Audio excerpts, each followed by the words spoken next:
Can you hear me? Hello? Yeah, good. Okay. I'm a licensed psychologist, and I'm also a licensed professional clinical counselor in the state of Ohio. And I've been with Century Health for about 4 years. I've spent a lot of my career in community mental health because I have passion for community mental health work. So, and that's so, Pat? I'm Pat Hardy, and I am the Coordinator of Substance Abuse Services at Century Health. I've been at Century Health a little over a year and was actually brought on board when the county was fortunate enough to make the decision that we needed a residential drug alcohol treatment program. So I was brought on board to build that program and get that off the ground, in addition then to build some other services related to substance abuse that I'll be talking about during the presentation. And I'm a licensed independent social worker and also a licensed chemical dependency counselor.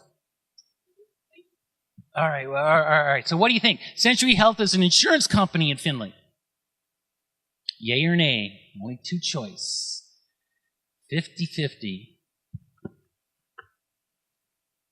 We're up to 18. Let's go on. Let's see what you guys think.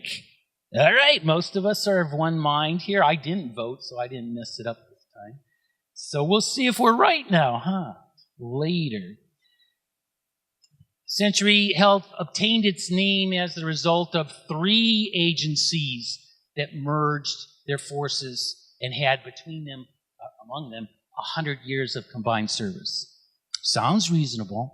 Do you think that that's a yay or a nay? Now, my students know just because it sounds reasonable doesn't mean it's right. Just get your guess in there a little bit. We're up to 18. All right, let's see what we're thinking here. Ooh, okay, a little bit of split as far as our thoughts on that. Well, let's take a look at that. The most common problems seen at Century Health among their patients: schizophrenia and cocaine dependence. Yay or nay?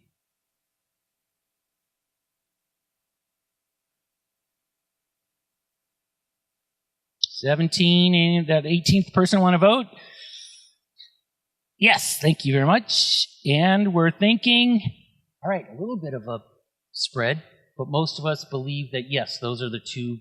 No. Most of us are thinking, no, there's some other problems that we need to deal with. We'll find out, won't we? True or false? People with mental illness or addiction cannot recover and lead productive lives.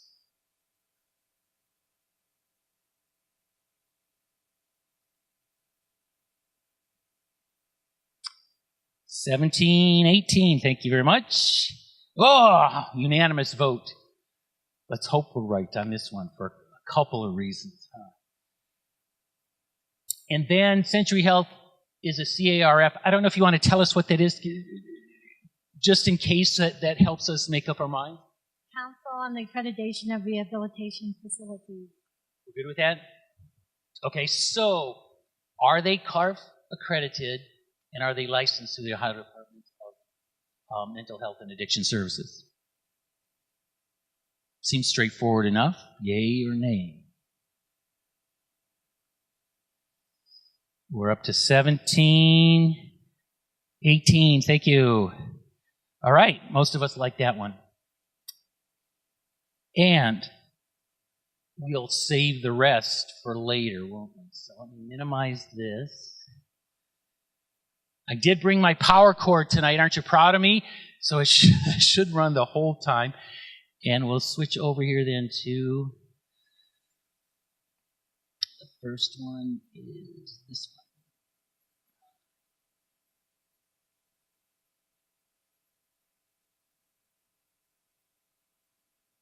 one. Okay, I think we're good to go. Thank you very much. Well, I'm glad to see so many people here tonight. We're so glad to have people from the community here as well as students. So, and Pat and I were both very informal. I mean, if you have a question, don't have to wait till the end if you want to ask it. We have a lot of information to get through, so hopefully we'll answer any questions you might have along the way. Our goal with you today is pretty much we want to, let you know a little bit about Century Health. And then we're going to delve in a little bit more into our substance abuse programs that we offer here in Findlay. And then after that, Pat's going to spend some time talking to you about people that move into treatment. She's going to talk about the different levels of care, what kind of clientele we like to put in the different levels of care. And she's also going to talk to you about the stage of change to show you the process that people go through when they decide that they want to get some help.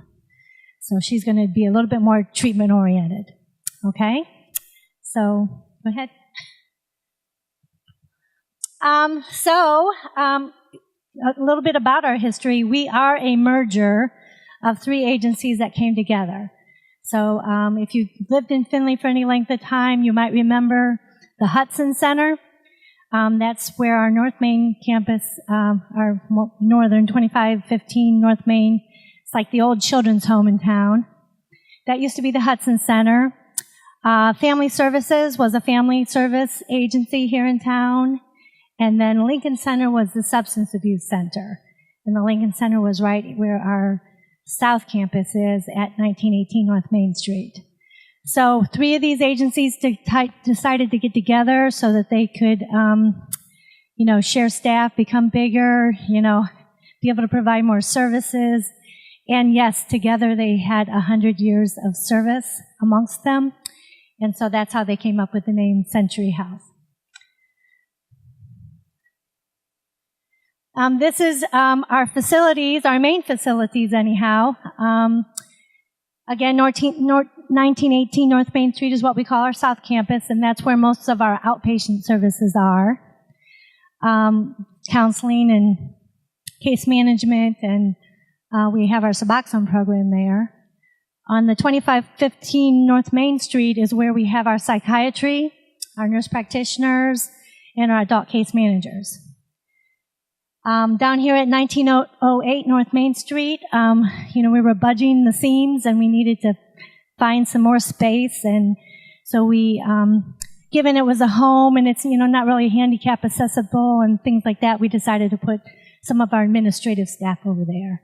So our executive director has her office over here in this office. And we have EAP services over there and our quality control guys over there and that kind of thing.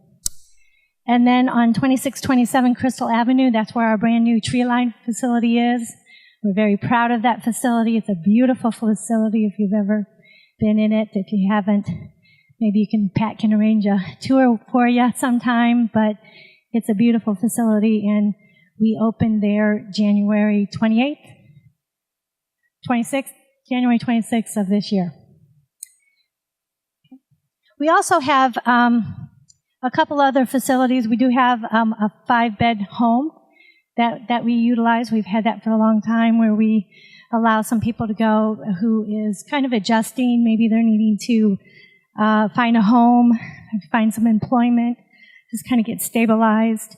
So we allow them to stay there for, about 3 months around there is kind of the rule of thumb.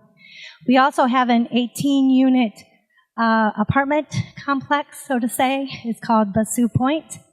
And if I'm not mistaken, I believe we have people sign 1-year leases there, and then they stay once again to kind of get stabilized, get themselves kind of sorted through with, a job and some income and get their treatment really going and everything so that they can eventually, move out and find a more stable place there. So we have quite a few places. The other thing that we do at Century Health, as clinical services director, I believe that our 4 walls should not confine us to the building. So I'm always wanting our staff to find partnerships or to go out and team up with other places. So, we have people at the adult probation department providing services. We have people at the jail that provide services. We have people in a couple hospitals that go in to provide services for people with health conditions. And so we don't try to just be confined by the building.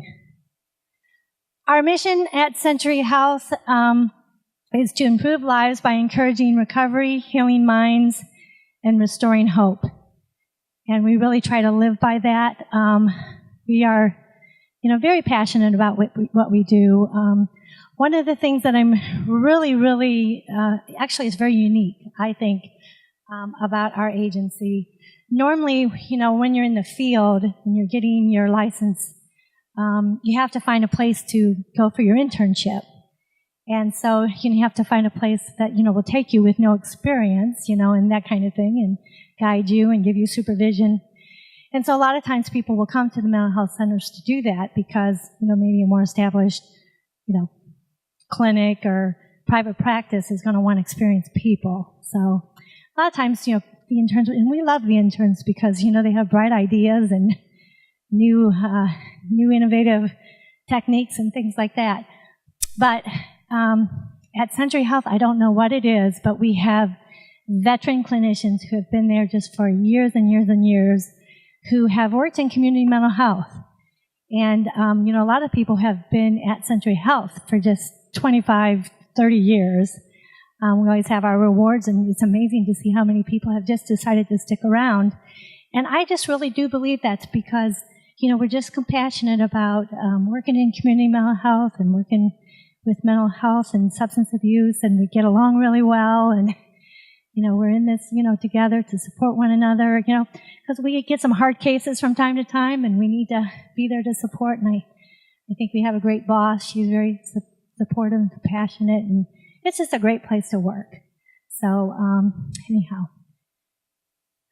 here's some of our faces. As you can see, there's some older people in there. Don't tell Mike said that to you. But this is some of our fine staff that we have, and love each and every one of them.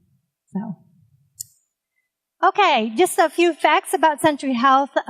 We are governed by a 14-member volunteer board of directors, and Dr. George Hassink is our board chair. In case some of you know him, he's a retired gyne-OB. And we have about over 80 employees. That's full-time, part-time, contract people. I mean, if you add them all up, I think it's about 85. We service about 4,000 individuals a year. Those are unique individuals, and that's a lot of people that we service. So there's a lot of people that come in and out our doors. The most common problems that we see are depression and alcohol dependence. Those are the most common. And we are a United Way agency, and we also are partially funded by the Alcohol, Drug Addiction, Mental Health Services Board. So, and they're a fine partner with us, and they give us good guidance a lot of time, and they bring in good experts to help, give us good advice, and, I think we're better off at a strong partnership with them. So, okay. Just wanted to put this up here. Persons with a mental illness or an addiction problem never recover. That is absolutely a myth. Absolutely a myth. People with addiction and mental illness, they are able to recover. They're able to, get good treatment.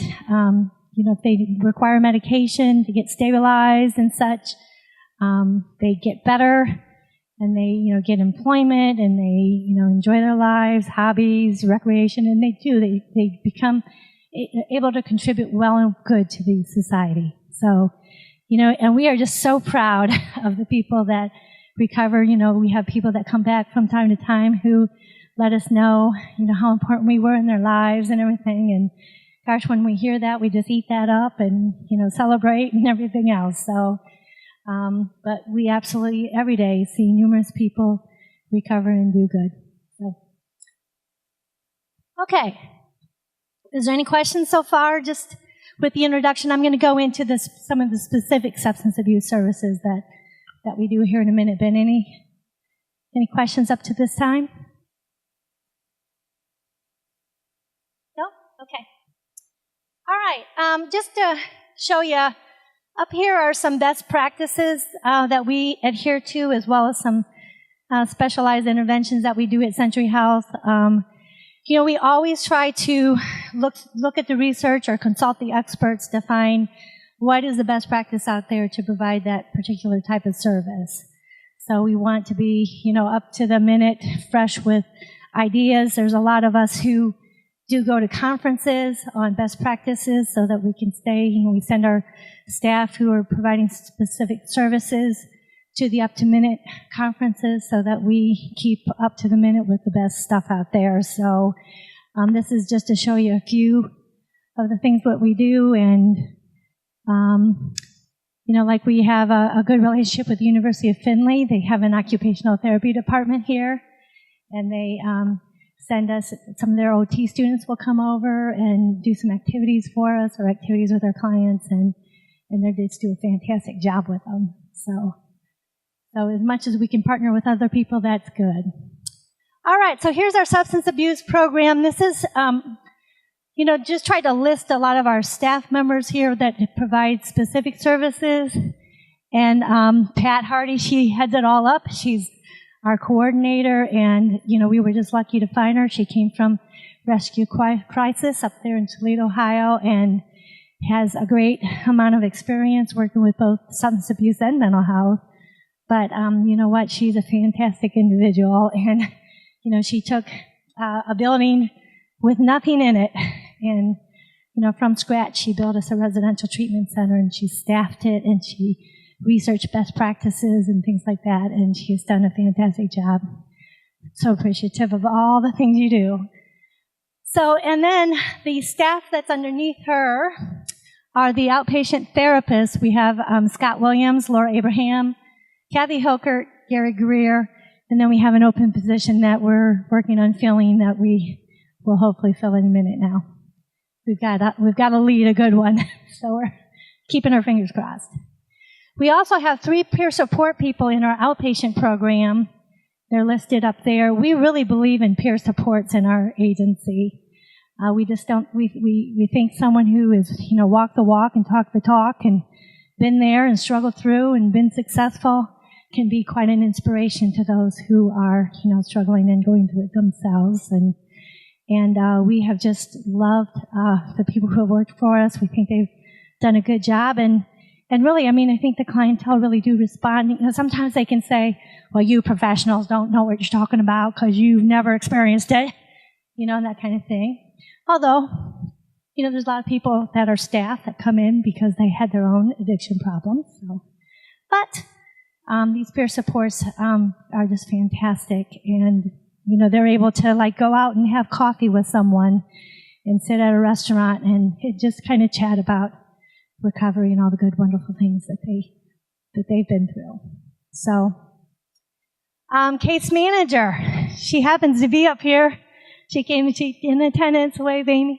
Okay, tree line peer support. So, what we've tried to do is at our substance abuse residential treatment centers, we've tried to have the aides, the monitors that work 24/7 out there.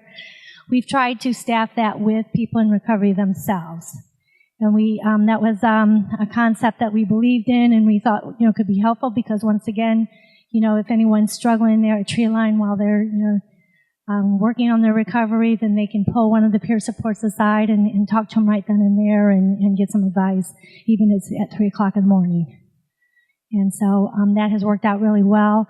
We also have some other people who aren't in recovery, but really, there isn't any of us out there that don't have some family member or friend or something that has battled some addiction of some sort and everything. So, the people that are not in recovery themselves certainly, I would believe has been touched some way. But we have a great staff. At first when you open, you come in with 12 aides, or is that how many it is? 8, 9? Okay. You don't know if they're going to work well together or not, if they're going to gel and things like that. And, we've had a little bit of turnover, but right now I think we've got a great team that works together and likes each other and things like that. So it's a great staff. And then at Tree Line, we also have a nurse who works 40 hours. She works Monday through Friday, 8 to 5. And, she helps pass out medication and also if people need to go to medical appointments or, she goes with them so she can kind of hear how they're doing medically, and if there's any special instructions that need to happen with the resident and everything, then she can hear it firsthand. And that's worked out real well for us. So, and she's a great gal. All right, so here's some of the outpatient programs, or some of the programming that we do there. We have like an intro to recovery group. This is for people who are just brand new into their recovery, just starting. Maybe they're not even quite, up to full motivation yet and things like that. We try to bring them in and teach them, about the different substances and just some, entry-level kind of information. The men's, women's, and co-ed recovery group, that's, a little bit, and Pat's going to talk more about this with you when she gets into the stages of recovery to show you how we divide people up. But we have a continued recovery group. That's kind of when people are doing well in their sobriety, we want to still have some touch base with them and give them some periodic support just to keep them going in the right direction, bring them back to base every once in a while to check in and talk about things in their lives and things like that. MAT program, we just recently started a Suboxone program at Century Health. That's our newest program. That's medication-assisted treatment. We started in mid-June. Dr. Saberna is our doctor who comes over to do that, and then we have Karen Long as the nurse. And so we're just getting started. We're working through the bugs and everything, but already, I think overnight, we're full and now we have a waiting list, which we don't like to have that waiting list, but the doctor can only have so many, cases. So, but hopefully maybe we can expand that a little bit more in the future. Our SAMI group is substance abuse, mental illness. So we have a group where if there's a dual diagnosis, people can come to this group, and that we hold that at the North Campus. And then we have like individual therapy. Usually people will come once a week or once every 2 weeks. They'll come in and meet with their individual therapist just to talk about more individual things that, maybe some things that they don't quite want to talk about in group in front of everybody. We've already talked about peer support and case management and MAT. So we want to, in the future, have intensive outpatient programs going, which, is about 10 hours a week of programming. That's one little hole that we have at Century Health at this point. So, we recognize that we're working hard on getting the other holes filled, and, we're almost there, but we need to work on that yet, and that's where we've got some meetings that Pat and I will be scheduling so we can get that going. Okay, and then this is just to show you the groups that are held at Treeline. The people who are residents out there have to participate in 30 hours of treatment services while they are there, more if we can get it done. But this is just a whole host. I won't read through all of those for you, but we also try to make a real effort to bring in community resources, bring in AA groups or NA groups and that kind of thing, because we want the residents to make that connection while they're in there, so that when they do get discharged from us, they'll have those supports to rely on out in the community. So we try to bring in different people from different organizations. Okay, and this is just, again, to show you, we really believe in NA and AA, Smart Recovery, Celebrate Recovery. We really do think that that's an integral part of people's recovery. So, we try to be partners to them, or, make sure that people have, all the meetings and the dates and where those are being held and all that kind of thing, so that they can get that help also. Okay, and we are CARF accredited. Every 3 years they come and they have very whole list of standards, books and books and books of them, and we have to make sure that we meet those standards. And so far, knock on wood, every 3 years we seem to make it. So they should be coming next July. So it's about time for us to make sure that all is well and good. And we are licensed through the state, through Ohio Department of Mental Health and Addiction Services. Okay, and then here's our website. So if you'd like to come visit us or find out a little bit more, you can check out our website and see if you can get some additional information. It was a perfect segue. I did want to comment, too. Tony asked me beforehand a statistic, and I'm not always really good at statistic numbers from the top of my head and percentages, so I apologize I can't give the specific statistic, but the question was regarding dual diagnosis and do we find people go off their medication, which does happen. However, statistically, that happens too with diabetes, with heart medication. And actually med compliance with dual diagnosis is higher than med compliance with diabetes. So I do know sometimes we can get focused in on mental health issues. Raise your hand if you know anybody who hasn't followed their diabetic diet exactly as they should have and gotten and lost the weight, or took the blood pressure medication or lost the weight or do. Okay, I see lots of hands. But sometimes we do treat mental illness or substance use as somehow different.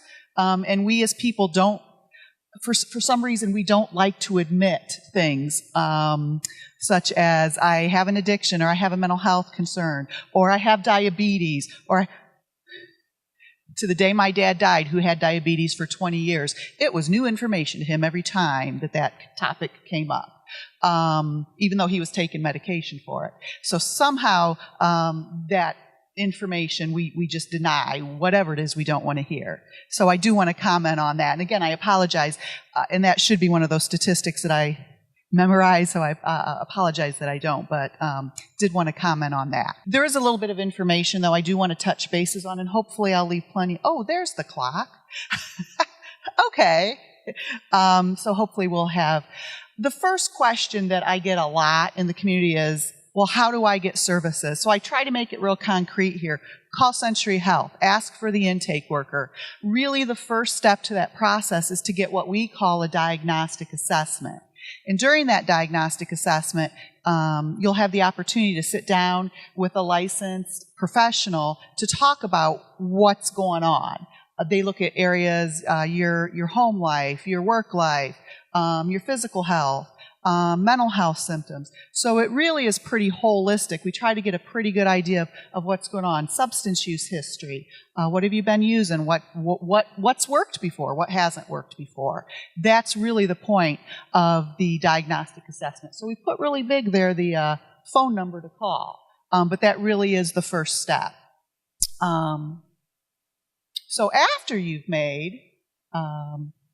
done that assessment and made that first step, how do I, as the professional or one of my coworkers, how do we decide what happens to you? Which goes back to Michelle was talking about. We do offer a variety of services at Century Health, specifically when it comes to substance use or addiction issues. So again, we do the diagnostic assessment. We do something that's called a level of care, and I'm going to talk about that on the next slide. And we do something that's called a stage of change, which I think Michelle alluded to earlier. So this is what we're looking at. So what the heck is a level of care? A level of care is a diagnostic tool that actually was developed at the state level. A little form. Social workers have more forms to fill out than anybody. And what we're looking at are these 6 areas that help look at, okay, what is this person's risk level? We're looking at, is that person, when they're sitting there in front of you, are they intoxicated? When was their last use? What's their withdrawal risk? Withdrawal risk does also, we look at what their primary substances are. Risk does change based on the primary substance that's being used. This was a mind-blowing concept to me when I first heard it. Heroin is much safer to withdraw from than alcohol. And that, just like, what? How could that possibly be? But it's true. And I don't mean to sound flippant when I say that when you're in heroin withdrawal, it's very small risk that you'll die from that. Alcohol withdrawal, there's a fair chance you can die from alcohol withdrawal. Heroin withdrawal, you feel terrible, the worst flu you've ever had in your life. I had more than one person tell me, well, I wished I was dying because it can't feel any worse than this. but alcohol withdrawal can kill you. So those are some of the things that we are looking at. What is their risk? What's their risk of withdrawal, and what's their risk of medical complications because of withdrawal? The other thing that we're looking at as part of this form, as part of this diagnostic tool, is medical conditions. Again, is the person diabetic? Does the person have heart condition? Does the person, have lupus? Whatever the case may be. What is their general physical health? Do they know? Because that's not always the case. Sometimes folks haven't been taking care of their medical. Emotional condition, and that really comes out of the diagnostic assessment where we're looking at things for symptoms of depression, symptoms of what we call psychosis, which means hearing things or seeing things that other people can't hear or see. If they are seeing things or hearing things, is it because of withdrawal? Again, depending on the drug of choice, that definitely can be a consequence of substance withdrawal, but it could also be kind of a chronic condition for that person. So emotional condition. Acceptance of treatment. Is the person saying, I'm doing just fine, or is the person saying, oh my God, I'm at the bottom, I need some help? Relapse potential. And that's partially based on history. A lot of times it is based on history and the person's experience and the recovery environment. Does that person have supports? Are they living in a house where there's no substances in the house? Or are they living in a house where other people are actively using? So, do they have supports even if they don't live with them? Do they have parents across town? Do they have, whatever the case may be? So really, it's looking at all these things, again, kind of a diagnostic tool that helps us consider what is the person's best level of care. And then the next slide, I believe, is going to talk about stage of change. Stage of change is the part where you look at what is the person's motivation level, what does the person want. And I apologize, I forget the specific question. I think it was from the professor. The first stage of change, and again, you can apply this, I think, to whether the disease that you're talking about is addiction or mental health or diabetes, okay, or losing weight. Not that I have any experience with that. But pre-contemplative, that's I don't even know that I have a problem, okay? So the person is totally clueless, we'll take the losing weight concept. The person doesn't know that their body mass index is falling in the obese range. In the mental health example, it might be, and I've had clients tell me this, that they've experienced the hallucinations for so long, even as far back as maybe kindergarten. They didn't realize that everybody didn't have that experience going on. So that would be an example of pre-contemplative. In the substance use, it could be the person that says, everybody I know does this, so what's the problem? So pre-contemplation is the person that the idea of getting help hasn't even crossed their mind. I'm sorry? Court-ordered people. Court-ordered people sometimes would be another example. Contemplative is the person who's at the stage of, here's the benefits of getting help, but here's the benefits of staying where I'm at. For example, with substance abuse, the benefit would be my probation officer that I now have for no doggone good reason would be off my back versus I might have to change some of my behaviors or friends or choices. So again, that's that back and forth thing. With the person who wants to lose weight. Oh, my clothes would fit better versus I really want that hot fudge sundae. So that person that's debating both sides of it. The professor asked earlier regarding, I forget your exact question, but how do you move? How do you engage these? Because our goal is to move the person through all these stages.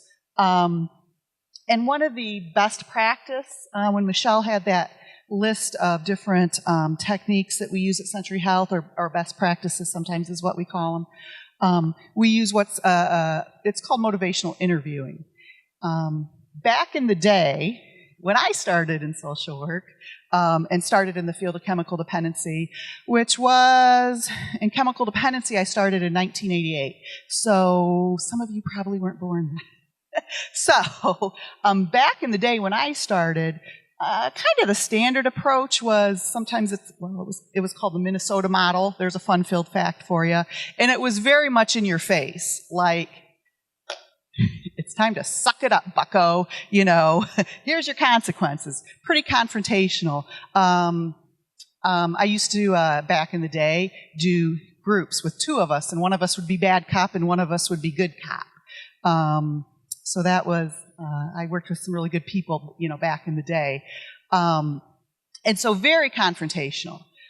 Unfortunately, that isn't always the most effective approach with people with chemical dependency or mental health issues. And we've really learned in the last, has it been 30 years? We've really learned that that's not always the best approach, and that motivational interviewing techniques tend to work much better. Again, that's a whole day topic. What is motivational interviewing? But in a nutshell, it's pretty non-confrontational. It's encouraging people to make choices and for people to look at themselves. These are the consequences of my behavior. I don't know. I think there might be people in the room that would say that I don't tell you got to do anything because, but here's your choices, and here's the pros, and here's the consequences. Now, hopefully, as folks are talking out loud, and as they begin to talk some things through, sometimes you literally see like little light bulbs going off with people. And they say, oh, yeah, I never thought about that before. But really, the telling the person what to do really isn't effective with this population any more than, again, to jump back to the diabetes, the family physician, again, it's moving people, it's educating people so that they understand what their choices are. And, in my opinion, there's better choices out there. But that's what the contemplation stage really is all about. The pros and cons, the back and forth, and helping the client balance those things out. The preparation would be the preparation may be showing up in my office and saying, gee, I need help. Do you have a bed at Tree Line? I'm ready to go. My bags are packed in the car. I mean, literally, I've had people say that. My bags are out there. How do I get there? So that would be the preparation phase. The action phase is doing what you need to do to get better. That would be going to treatment. Keeping your individual sessions, Michelle talked about. Keeping your group sessions. Getting to learn folks in the recovery community. That would be the action. Maintenance is, but maintenance, again, I don't know that it's ever, life is easy now, but the maintenance is to the point where some of those behavior changes are, just habit now. They've become part of my life. Given a call, my friends are now people in recovery. Going to recovery meetings, going to church, whatever it is that has helped me get to where I am. Going to work, paying taxes. All those things just kind of come by nature, more or less.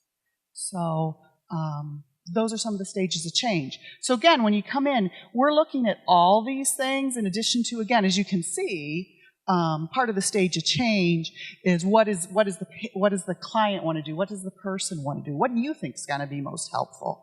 This is my observation based on what you shared. What do you want? What do you think is going to be most helpful? So based on that assessment, based on that level of care, based on the stage of change, we then look at deciding what level, where should people be. And I think my next slide's going to talk a little bit more about that. No, it's not. Okay, so I'll just kind of go off the cuff because actually it was the slide that Michelle had earlier. Jay, yeah? Okay. Jay had asked earlier a little bit about our intensive outpatient program that we're offering. Right now, Century Health, based on all that information that we just talked about, there are a couple different levels of care or a couple different treatment options. One of those treatment options would be outpatient services. In outpatient services, somebody would come to groups, usually twice a week, usually for about an hour and a half. So they're in treatment, they're coming to groups about 3 hours a week, in addition to the individual sessions that Michelle talked about, in addition to attending meetings in the recovery community. intensive outpatient that we don't have right now, but we're hoping to build that within the next year. Intensive outpatient would be coming to groups a minimum of 3 days a week, about 3 hours per day. So they're getting about 9 hours of treatment in addition to the individual, in addition to the recovery meetings. We then also offer medication-assisted treatment. And Michelle had it listed up here as MAT. Medication-assisted treatment is what I like to focus on, is medications, either Suboxone or Vivitrol, to support someone's recovery process. Do you all know much about Suboxone? Okay, Vivitrol? Okay. Suboxone is, the pharmacists are, don't ask any trick questions over here, because these guys might give chemically sort of related answers over there. Suboxone is an oral medication, and again, I'm a social worker, so I put things in my best explanation. Suboxone is an oral medication that you take daily.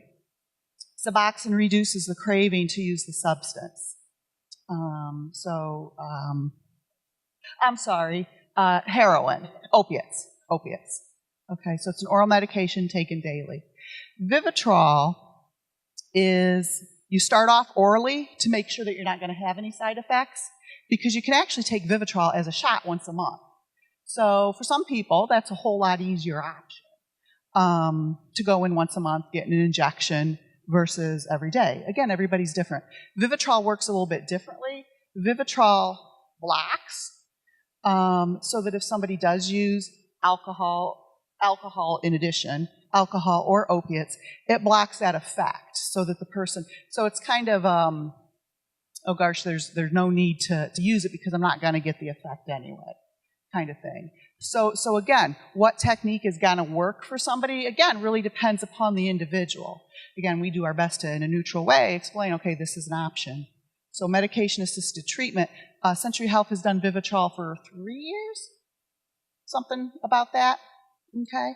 Our Suboxone program, like Michelle said, is relatively new. Physicians need to have special licensure in order to prescribe that particular medication, and to have a good understanding of addiction. So that's why there's kind of that special licensure. Not every family doctor, Joe, Tom, Dick, and Harry, can prescribe that medication. I probably can't. I don't know if there's anybody in the room that would want to share, if there's anybody in the room that has had that experience or why they've chosen. It really is a personal decision. Again, some people will tell me, because again, the Suboxone kind of acts more as to decrease cravings, but for some people, the daily thing is just too much of a hassle. That's probably the biggest thing I hear from people back and forth. I've had people say, I'm not doing the Vivitrol because I don't want a shot, because I don't like shots. And again, other people, seeing a doctor once a month is sure going to fit my lifestyle better. So honestly, that's probably the biggest thing that I hear one way or the other for the Vivitrol. When folks first start on Suboxone, they're coming in twice a week. Again, the licensure laws for that medication is pretty rigid. We want to make sure that people are using that medication appropriately, and we want to make sure that, again, that there's no side effects, just like you start the Vivitrol as an oral pill, because you sure as heck don't want something shot in you that's going to last for 30 days if you're going to have a side effect. So that's why the Vivitrol starts as an oral. So Suboxone, when you first start, it's going to be twice a week. I tend to be a little rigid with that, and again, we're developing some of our policies and procedures with our particular program. But you start off twice a week at least, and then go to once a week, and then every other week. Ultimately, after we know things are going well for you, and again, this is a medication-assisted treatment, so making sure that people are keeping their other appointments, doing what they need to do, getting involved with other supports. That's all part of the process too. So then you can come in less often to see the doctor after a bit. But again, it's still, some people just taking something daily is just a hassle. Century Health, and Michelle, you correct me if I'm misrepresenting anything financially. Century Health itself does not pay for the medication. Folks who are on Suboxone with our program, 100%, or should we say 99%, have Medicaid or private insurance to cover the cost. It is important to remember with healthcare reform, folks sometimes are covered under their parents' plan up to age 26. So the Mental Health Board does have some funding, and again, there's a process, and again, we're looking at all these things, the motivation level, the stage of change level, that if someone is truly motivated, the Mental Health Board, we can seek some funding through them at times for some medication, because as you mentioned, Vivitrol is expensive. So again, private insurance, Medicaid, Medicare, some Mental Health Board funding. However, I'm also going to say that people do recover. And today in the community, at a place of employment, I saw someone who graduated from our program who I'm particularly very proud of, because that person at age not right out of college, again, for her to anonymity, I'll kind of keep the age vague, but she's not a 20-year-old who this is the first time she has been legally employed ever in her entire life, and is paying taxes for the first time ever in her entire life. So if someone's not in jail at $80 a day, Vivitrol is less than $80 a day. So, yeah.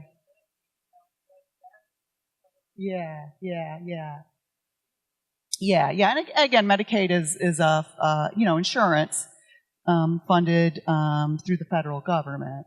So, but again, relative to someone being in jail for $80 a day, or the cost of, as you mentioned, people in addiction sometimes make bad choices. So relative to the social consequences, the cost of Vivitrol that allows someone to, or a cost of Suboxone, or the cost of treatment, I believe it's worth every penny. So, did that help answer the question then? Did that answer your question, Becky?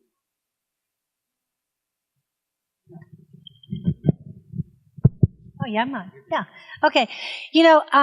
Again, Suboxone is a new program for us, so, we're still learning, and we are not medical doctors, so we don't understand the pharmacy science behind it all and everything. But my understanding, because, in trying to learn, people who are very early in the process, like a lot of times people come to the Suboxone program showing positive for opiates at the time. And so those are people that oftentimes will go towards the Suboxone realm because it really helps with the withdrawal symptoms. And, that's the hardest part right there in the beginning, to get them going. So if somebody is that early in the process, then usually, Suboxone is a good way for them to go. If they have been able to, if they come in, and some people do, they've been able to go a week and, haven't used any drugs in a week and things like that, then usually they've shown some pretty good, ability. And usually Vivitrol then is better for them because, then it can help with the cravings going forward, but they're not so much in need of toning down the withdrawal symptoms. So that's one additional thing I can add to what Pat said, as far as which one goes where. Okay? I think that's pretty much the highlights. Again, my biggest issue is pick up the phone and ask for help. Call us.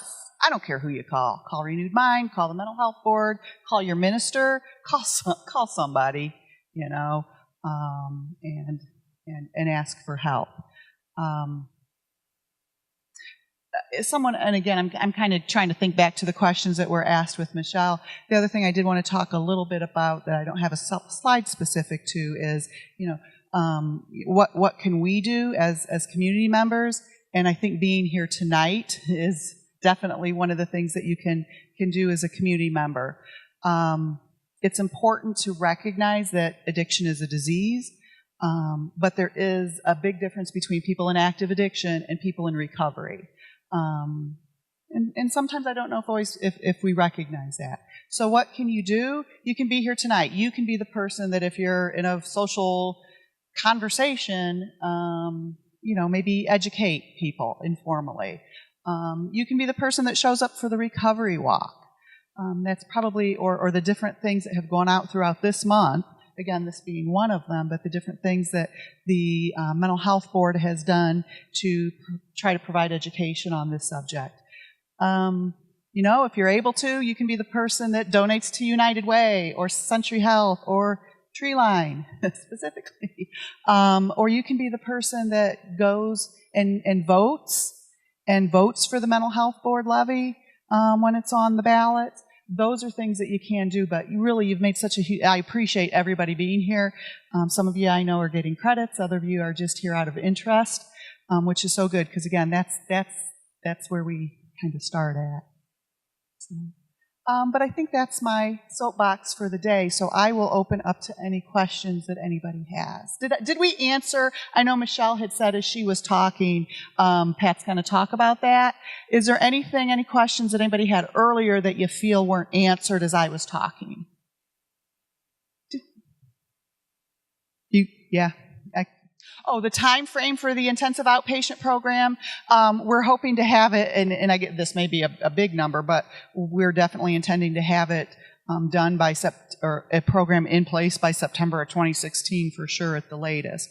Again, Michelle gave me lots of generous credit, but truly when I came on a year ago, Treeline was 2x4s. That building was 2x4s inside, and it really does take a lot of supports, and she gave me credit, but it was really, again, the staff, the residents, everybody else at Century Health, people in the community. We could go on at Marathon. Some volunteers were just from Marathon last week building a fire pit. We've had so many people from the community either give financial or sweat equity to the facility that I sure as heck don't want to take all the credit. So that was, though, a huge undertaking. Getting the Suboxone program and all the policies and procedures to make sure that that's being done well, was the next huge undertaking. So one of these days I would like to just get my head above the water and breathe for a minute or two before I dive back in, because, again, the IOP program is going to be a huge undertaking, too. And I'm kind of picky about staff. Again, the peer supports, Michelle did a wonderful job explaining the role of the peer supports earlier. The staff that do the groups at Treeline and at Century Health are master's level folks, independently licensed and or independently licensed. So I'm kind of picky about who I hire. And so, again, finding the right person who's able to take on an undertaking like that takes a little bit of time, too. So. But if you want a specific answer, knock on my door in a year, and hopefully I'll be able to say, we meet on these days at these times, so see you in a year. Treeline's only opened in January of this year. One of the things that I struggle with Treeline, for those of you who may not know, as Michelle said, it's an absolutely beautiful building. It was a building that was repurposed. It used to be a chiropractor. It was actually built as a cabinetry display store. So it has some fabulous woodwork in there that we did not do. The building came that way. However, again, when you're repurposing a building, how the building was set up, it lent itself to there being 8 beds on one side and 4 beds on the other, which sometimes can be a barrier. As of right now, I have men that choose not to leave the community. They want services in the community that are on a wait list. Well, I have a couple female beds that are open. So sometimes I kind of get in that balance of back and forth. I wish it was like a 6 and 6, but again, how the building is set up, it doesn't structure to that way. We have men on one side using a men's bathroom. We have ladies on another side using a ladies' restroom. So again, just how and again, if you haven't been in the building, it's a little hard to explain, but, my goal for Treeline would that there would be more beds, and I've told Michelle my personal goal would that we'd be doing equestrian therapy out there with horses, but I'm not sure if she's going to go for that quite yet, but I see vision for that whole field next to us. So that may take more than a year for the horses. So definitely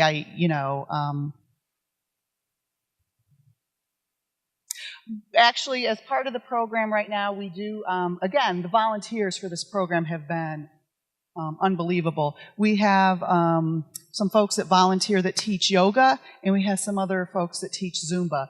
Volunteer. We're totally volunteer. They do it weekly. So we have that. We were able to get a basketball court, or not a court, a hoop. We got a basketball hoop out there, exercise bike, yoga ball. Again, it'd be great to have, even more space for those types of things. But that hasn't been offered yet. There's only so much I can push our occupational therapists for at a time, which again, I'll do mention that since we're standing at the University of Findlay, Michelle touched on it. At Treeline, occupational therapy, again, which I think makes the program just an additional thing that makes the program great. We have occupational therapists to teach life skills. I've had residents tell me they've never done laundry before, like ever. Like mom was still doing their laundry. And they were a little embarrassed about that. We have folks that don't know how to use a garbage disposal, those types of things. So occupational therapy teaches those life skills of how to wash a dish, how to budget, what goes into a nutritious meal, lots of those kinds of things. So when we first opened, we had occupational 2 or 3 days a week. I think it was twice a week when we first opened. We've now been able to bump it up to daily. And so we have somebody out there full time now. So I don't know if I can push the gym quite yet. But that would be a great idea. Yeah, and that's a good question, Joe. Thanks. Michelle touched on, by law, doctors who prescribe Suboxone are only able to be working with so many patients. They're patients. I have residents. Doctors have patients. So that is one barrier. Again, it's a specialized license.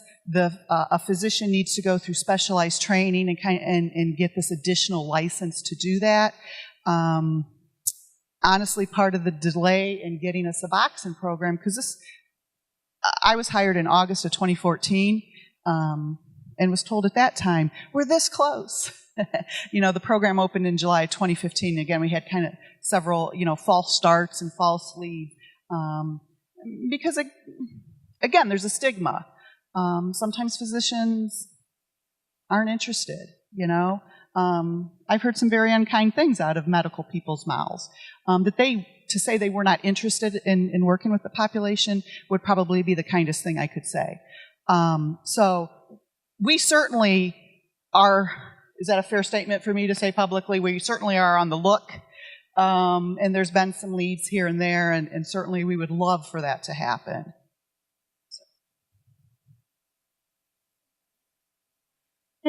What kind of students are you? Pharmacy? Yeah. In our field, there is a mental health professional shortage out there. We have all these positions that we want to fill. And, we put an ad in the paper or monsters.com or whatever, and we'll be lucky if we get one resume. It's so hard to find staff. It's so hard to find doctors. It's just amazing. I've been in the field for quite a long period of time, and, usually never had any problems in the past. But now, and one of the good things about that, again, because of the stigma and I think, our field is devalued. Don't like it. I'm just going to be, honest. We tend to be devalued. And plus the salaries in our field are very, very low. I think as far as PhDs are concerned, we're the lowest paid PhDs, doctoral level people in the world.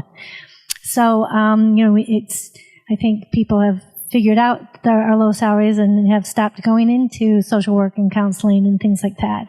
So, but because of that, we're having to push our salaries up lately to be able to, there's few people to pick from. So, there's different agencies that are competing for that student or for the individual. So, I'm hoping that in the field, that's a good thing, that we're going to start pushing those salaries up where they deserve to be, because, you think about a medical doctor, they're in the business to save lives, and we save lives too.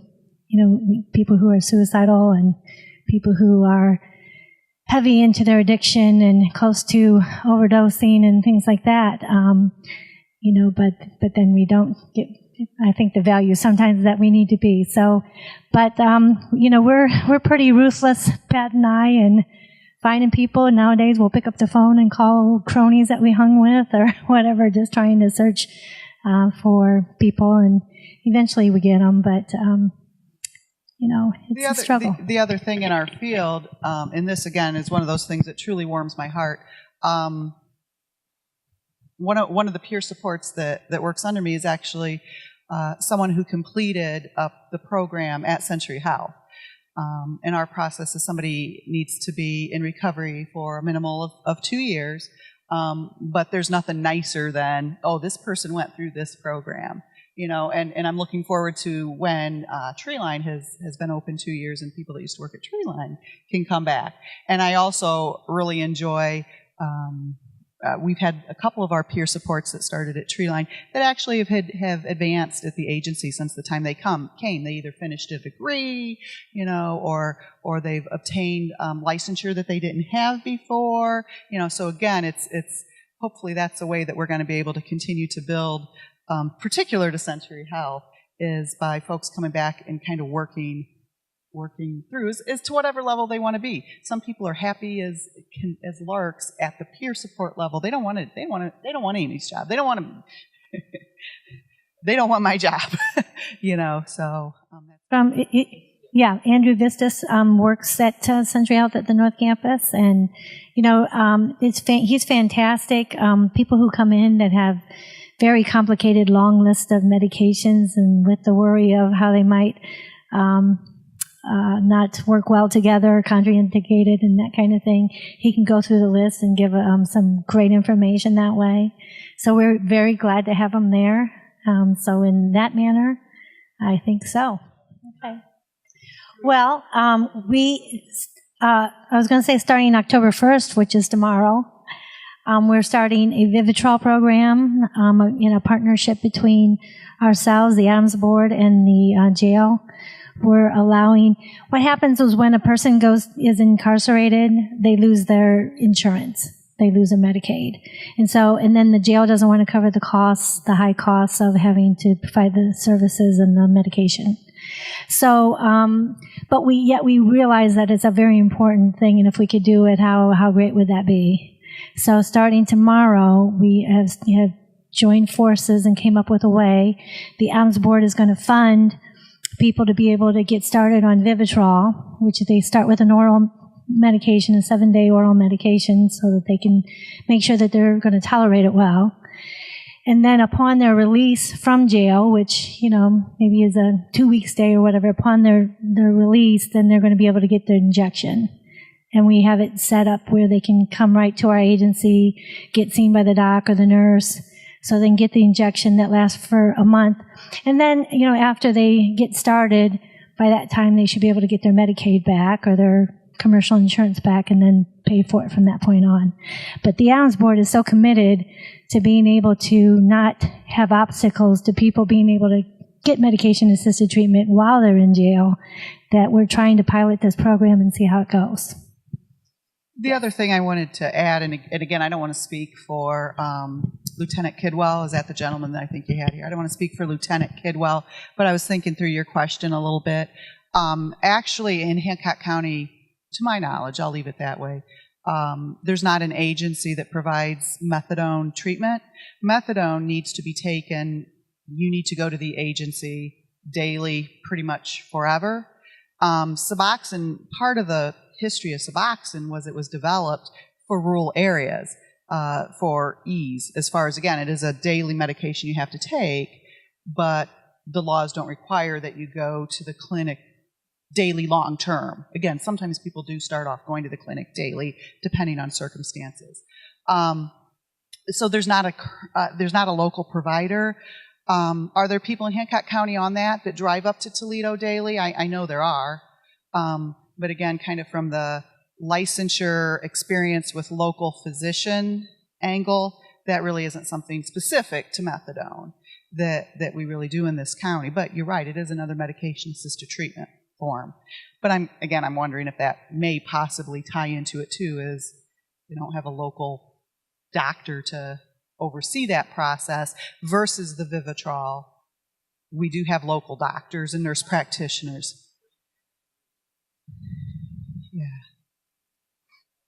Yeah, because that's a huge, because the weather gets bad, and have you been on 75 lately with that construction going on? So, yeah.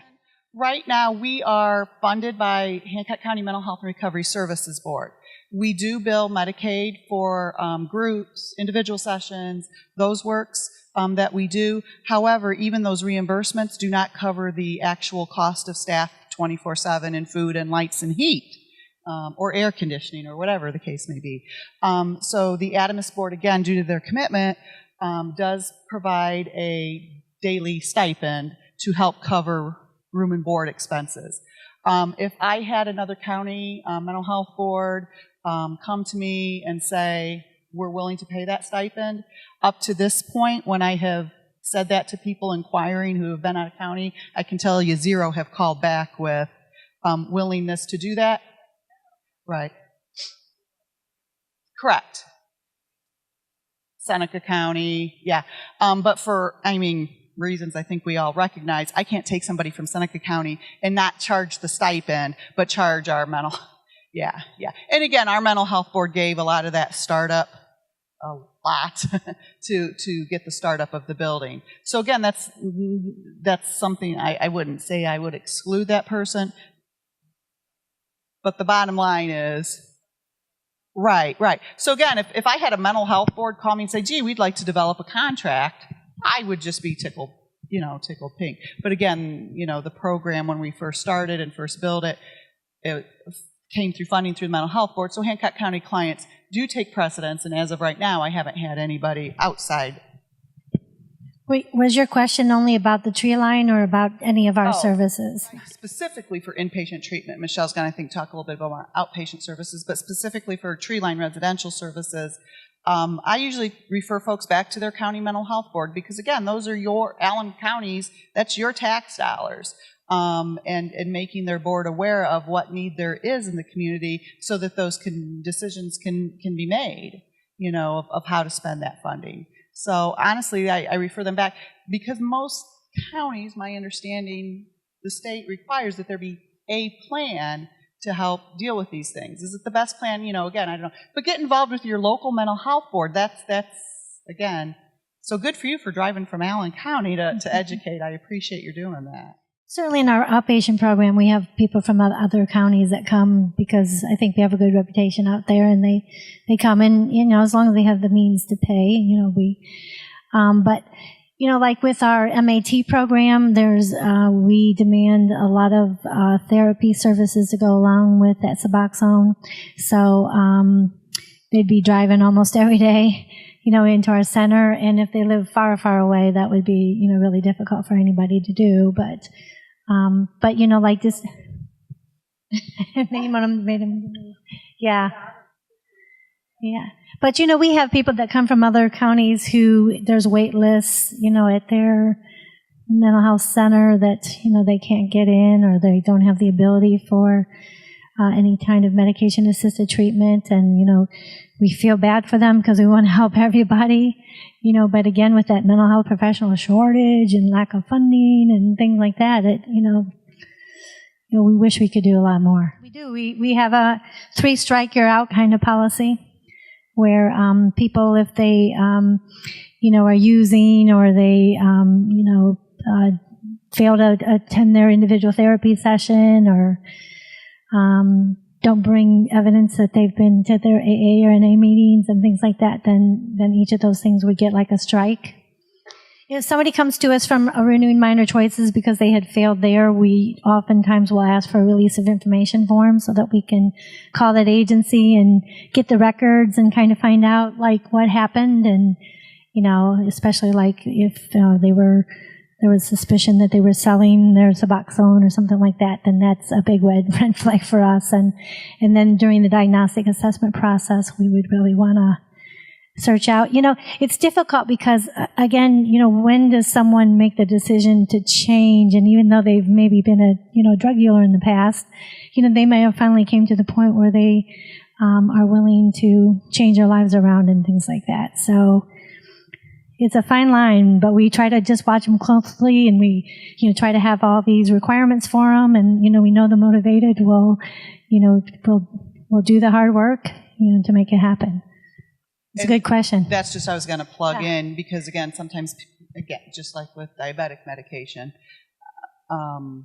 sometimes people do have false starts. But folks that we know that have had false starts, and it's amazing things that you hear, being a small community, folks that, we know that it's a false start. Again, like Michelle said, we may be no 3 strikes, you're out. It could be, 1 strike and you're out. And again, it could be a higher number of recovery meetings, or coming in for a longer period twice a week to see the doctor or the nurse more often. So, yeah, because that is 100% my goal, is to prevent diversion of medication that has been prescribed through Century Health. So again, we are on a learning curve, but that is zero diversion is my goal for the program. I think there's a question here. I'll start, and then Michelle can comment.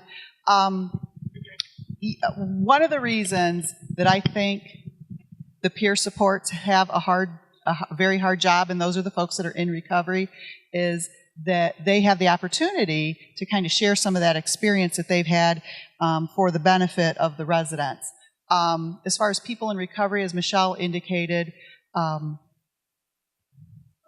I believe the statistic, and again, I told you earlier, I'm not a statistic person, but I believe, right around 80-90% of people that specifically are working in drug alcohol treatment are either in recovery cells.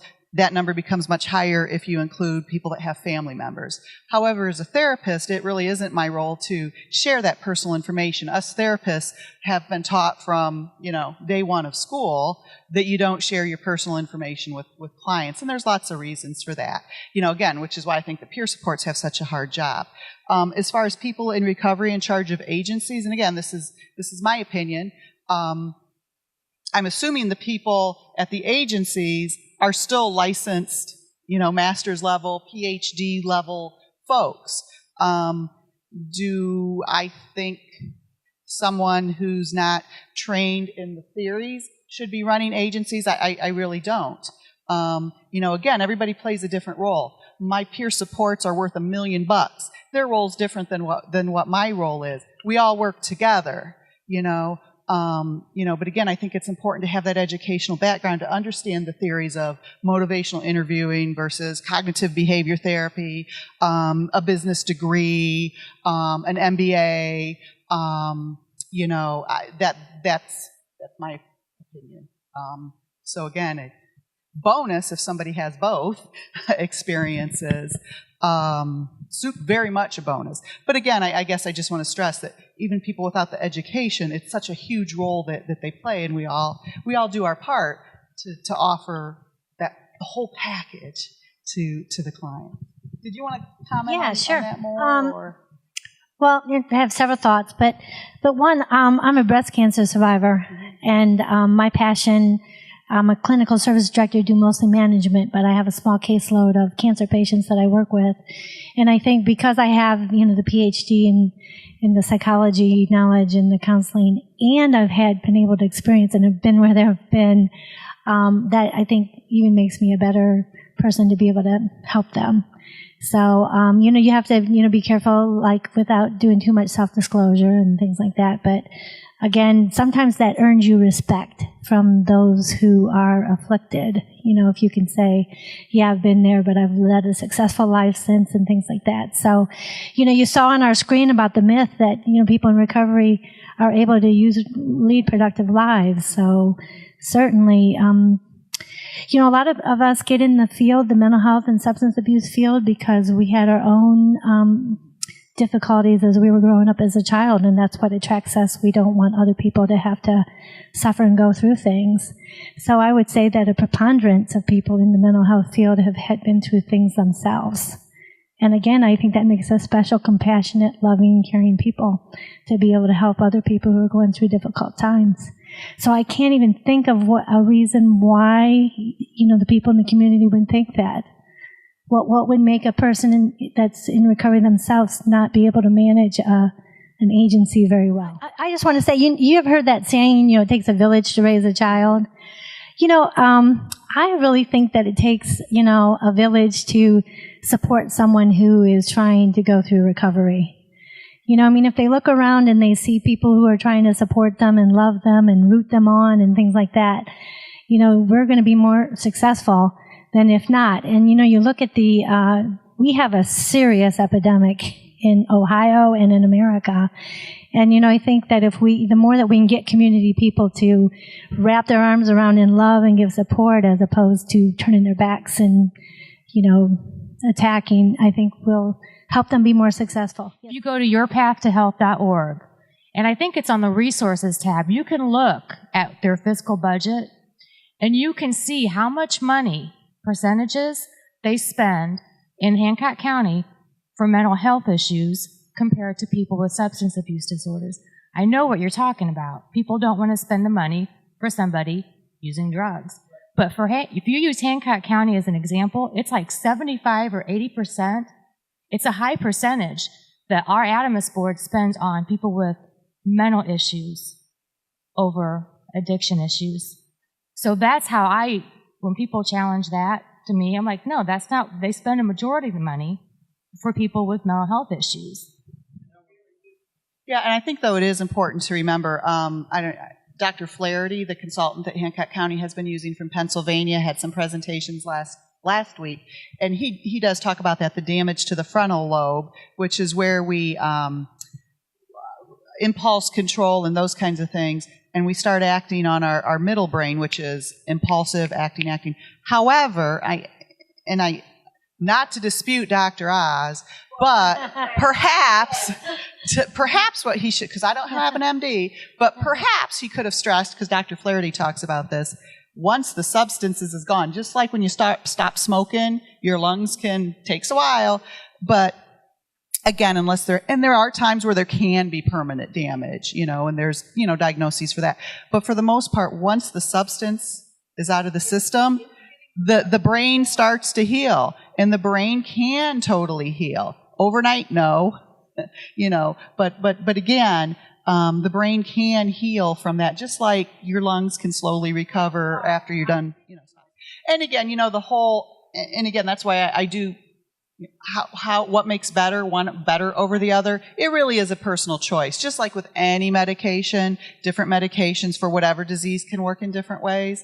So honestly, and that is honest, it's not that I'm giving you a neutral answer, the political answer. That's truly how I feel. It's a personal decision of what were your needs and what do you feel is going to be best for you.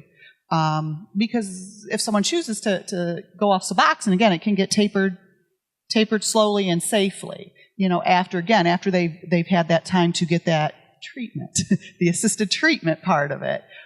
So again, truly, to me, it is a personal decision, which works better, which is impacting. And I think it's important that, again, Hancock County is very fortunate that Mr. Sprague really is, who's been representing the area, really is willing to speak out on. And again, you may agree, you may disagree, but at least he's willing to speak.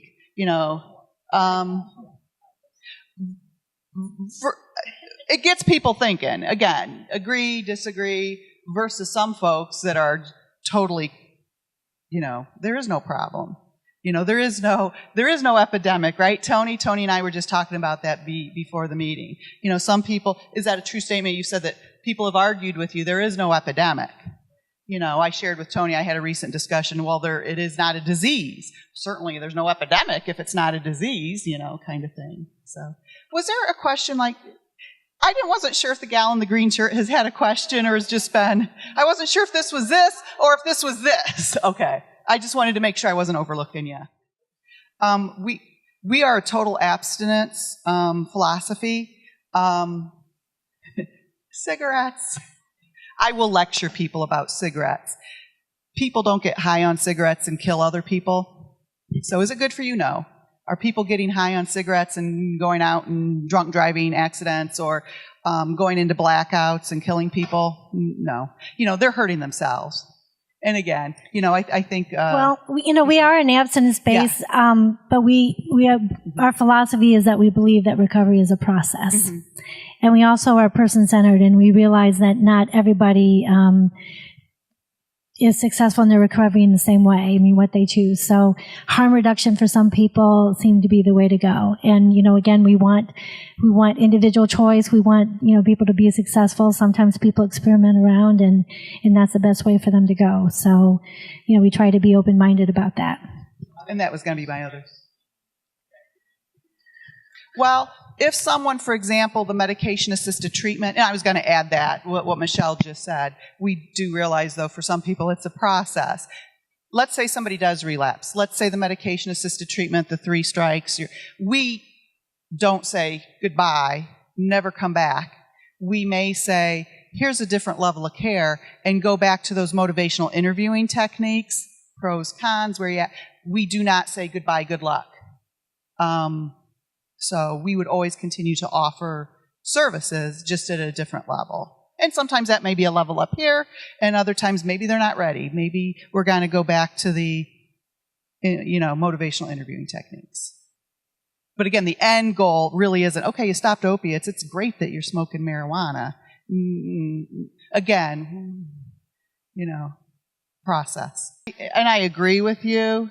I always give the example, though, if I had $1 for every time when I was doing an assessment, the person's first use was from a physician. The person's first use of a substance they were addicted to was maybe in high school after a sports injury. And when and again, if I had $1, the first time I took that, it was great. And the addiction is from pill number 1. And again, it could be whatever that substance is. I won't ask, but I'm guessing most people in the room have experimented with alcohol at some point in their lives. But I was just talking again with a peer today, a peer support. The first time she drank, it was great, versus other people who don't have that chemical thing going on. I threw up, I got sick, that kind of, it tasted terrible, I hated it. That's the difference. And again, I share the story as a parent. My daughter had finger surgery, for God's sakes, when she was 12, a finger. Here's the doctor. Pain pills, codeine. And as a parent, you feel terrible saying, oh, no offense, pharmacy students. I said, no, she can take Tylenol. A 12-year-old with my family history doesn't need to be taking pain pills at 12. But as a parent, you feel terrible saying to the doctor, no, we're not going to do that. But again, that's kind of that education piece. I think physicians are. Again, I've been around the block a little bit. Those little happy faces. What level of pain are you in? A frowny face or a smiley face? Again, since I've been around a bit, I was working in a hospital when those little smiley faces came out, and the amount of pressure from the licensing to manage people's pain was huge. And that was one of the things that hospitals were graded on. Are you managing your people's pain? And it's one thing if they're dying of cancer, because go at it, right? But for a finger surgery, for God's sakes, she can suck it up. She's not going to die from it. And opiates really weren't, and again, the pharmacy students can correct me, but my understanding, opiates, when they were first developed, really weren't intended for long-term pain management. But again, the doctors and the hospitals had this huge pressure, and again, now we're suffering, 15 years later, we're dealing with the consequences of that. So what started as a good intention, manage pain, that sounds like a really good idea. Gosh, you know what? I don't know if Michelle, I don't know that I've read any articles.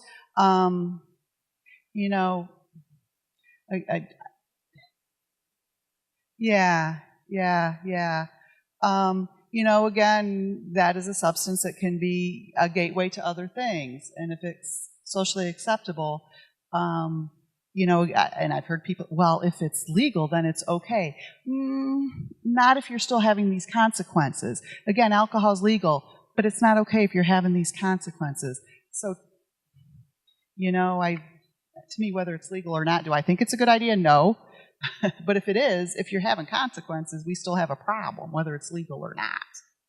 So.